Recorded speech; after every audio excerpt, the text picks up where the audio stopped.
Welcome back to TCM. I'm here with my colleague, Professor Patrick Jagoda, here at the University of Chicago. Welcome, Patrick. Thank you. So, we have been looking at films that feature games for 2 nights now, and we're on our last feature of this lineup, Gumshoe from 1971. Before talking about the film, I'd love to hear you talk more about the ways that games figure into your own work. Yeah, I study games in terms of how people play them. I analyze games the way someone in an English department might analyze a poem, for instance. And I also make games. So, for instance, a few years ago, we made a game for orientation. So many universities have a shared book that students read in their first year, just to have a shared text. And we decided, what would happen if we had a shared game instead that everybody played in the summer leading up to their time at the University of Chicago. Wow. And this was a game that involved both virtual components and real world components, right? Yeah, this is like what is called an alternate reality game. So it involved puzzles that people would solve together collaboratively online. And then when they got in person, there were actors with costumes. It was a very elaborate game. Sounds amazing. Yeah, very elaborate, very multifaceted. And the students got a lot out of the experience in terms of skills that they were building to enter the university community. Yeah, we were trying to onboard students who maybe were coming to university for the first time, to expose them to professors, to office hours, to make them feel more comfortable being here. Well, thinking about people playing games in real life might be a nice window into the film we're about to watch. From 1971, we're going to look at Gumshoe. And this is a film in which Albert Finney plays a bingo caller and stand-up comedian who has these fantasies of being a gumshoe in this sort of mode of Sam Spade, Humphrey Bogart movies. It seems that he's playing this real-life character. But the bingo part of it doesn't seem to play the biggest role. And I wonder if you think of bingo as a game. Well, one of the main definitions of games is that a game is a system in which players engage in artificial conflict defined by rules that results in a quantifiable outcome. That's a lot of parts, Yes. but strangely, bingo seems to qualify. It is a system, it does have artificial conflict, it has players, and it has an outcome.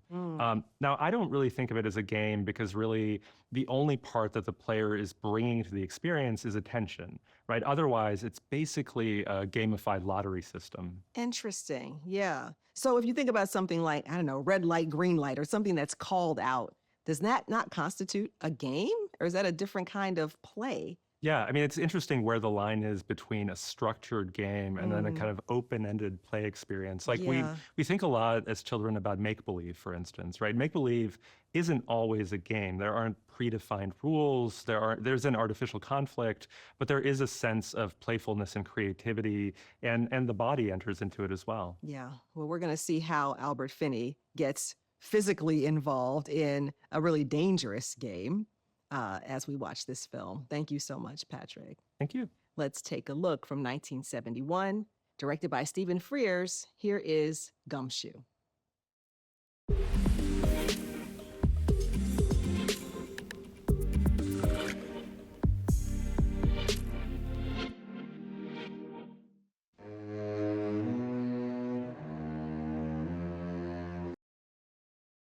Back with me to discuss Gumshoe is my colleague, Professor Patrick Jagoda.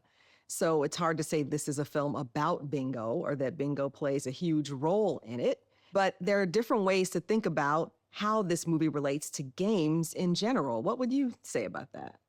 So Roger Caillois, who's a French sociologist, has these 4 categories of all games. So he says there are games of competition, things like chess. There are games of chance, so something like War or Candyland. There are games of vertigo, which are more like flying a kite or being on a tilt-a-whirl. So they're not really games, but they're these experiences that bring the body into play. And then there's this 4th category of games of role-playing. So even theater falls into this category for him. This is a much broader category. And I think of this film as falling into that 4th category of games of role-playing. Is there a type of play that we could characterize Albert Finney's character engaging in here? Yeah, there's this term dark play that refers to a kind of play where the actor knows that they're performing, but the audience doesn't know that it's a performance. So alternate reality games are an example of this. This is not a game aesthetic. And so in this case, I do think that the protagonist knows that he's engaging in a game, but everybody else thinks that he's actually a detective, even though he's not always great at his job. Well, I'd love to hear you talk more about how games are being recognized, celebrated, practiced here at the University of Chicago. We are celebrating a year of games, the year of games here. What does that involve? Yeah, I mean, when I first arrived at the university, there wasn't that much happening with games. Again, this is a place where fun comes to die, allegedly. Not really true. Not true.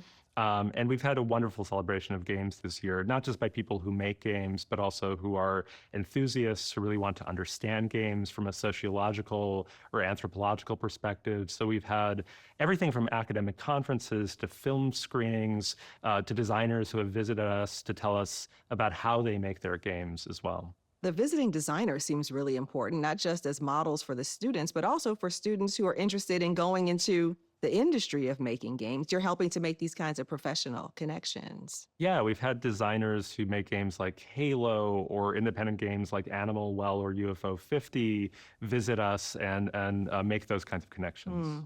You know, teaching cinema and media studies, sometimes we have to explain to parents why this is a valuable thing to study at the college level. We always make the argument that learning to be visually adept, to be able to speak in the language of what constitutes mass culture is really important. It's part of a liberal arts education. I assume that there have been moments when you've been asked, well, why should students study games as a part of their college training? I talked to them a little bit about gaming literacy, not just understanding how games and interactive systems work. They're all around us, right? They're on our phones. It isn't just the video games that we play. So that's part of it. There's also one scholar who talks about this idea of the ludic century, the idea that in the 21st century, games become the kind of predominant cultural form and that everything is responding to them in one way or another, right? Games have been around for thousands of years, but they've never been as prominent as they are today. Amazing. Well, I always learn something through thinking about games with you, Patrick, and I'm just so happy that we've been able to talk here at the Weston Game Lab. Thank you for hosting us. Thank you for this wonderful conversation. Well, Patrick and I are saying goodnight, but please don't go away because we have more coming up on TCM. Always uncut and commercial-free. Next on TCM, The Last of Sheila, then After the Thin Man, and later, Midnight Mary. TCM turns back the clock tonight.